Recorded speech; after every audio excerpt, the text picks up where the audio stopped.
যে কোনো ঋণ নেয়ার ক্ষেত্রে সতর্ক না থাকলে ঋণের ফাঁদে পড়তে হবে বলে মন্তব্য করেছেন investment corporation of Bangladesh ICB chairman অধ্যাপক আবু আহমেদ। আর ডিবেট ফর ডেমোক্রেসির চেয়ারম্যান হাসান আহমেদ চৌধুরী কিরণের মন্তব্য, ঋণ পেতে IMF এর দেয়া জনস্বার্থ বিরোধী পরামর্শ গ্রহণ করা যাবে না। শনিবার FDC-তে এক ছায়া সংসদ বিতর্ক প্রতিযোগিতায় তাঁরা একথা বলেন। বিস্তারিত জানাচ্ছেন মাহাদি সেকান্দার।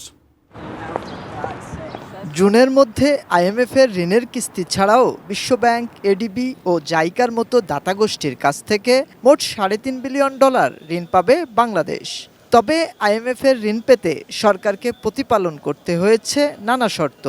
সেসব শর্ত পালন অর্থনীতির জন্য কতটা ইতিবাচক তা নিয়ে আছে বিতর্ক। পাশাপাশি নতুন করে IMF-এর ঋণ ছাড় উন্নয়ন সহযোগীদের জন্য কতটা আস্থা তৈরি করছে তা নিয়েও উঠছে প্রশ্ন। বাংলাদেশের প্রেক্ষাপটে এসে শনিবার FDC-তে ডিবেট ফর ডেমোক্রেসির ছায়া সংসদ বিতর্ক প্রতিযোগিতায় বিদেশি ঋণ কতটা সম্ভাবনা ও চ্যালেঞ্জ তৈরি করবে তা নিয়ে যুক্তি তুলে ধরলেন বিতার্কিকরা, যেখানে পক্ষদল প্রেসিডেন্সি বিশ্ববিদ্যালয় আর বিপক্ষে সরকারি শহীদ সোহরাওয়ার্দী কলেজ।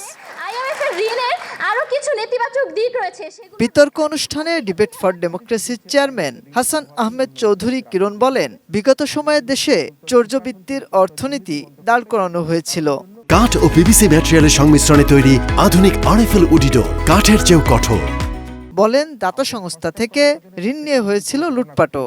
আমরা আমাদের ভর্তুকি কমিয়ে দেই, তাহলে কিন্তু আমাদের জনস্বার্থ বিরোধী নানা কার্যক্রম হওয়ার যে সংকট, যে চ্যালেঞ্জ সেটি হতে পারে। তাই IMF ঋণ গ্রহণ করেই কিন্তু আমরা জনগণের প্রতি যে তাদের অবিচার করা, সেটি কিন্তু আমাদের করা ঠিক হবে না। এ সময় ICB চেয়ারম্যান অধ্যাপক আবু আহমেদ বলেন, বাংলাদেশ এখন ঋণ পেতে দাতা সংস্থার সব শর্ত মানতে বাধ্য নয়।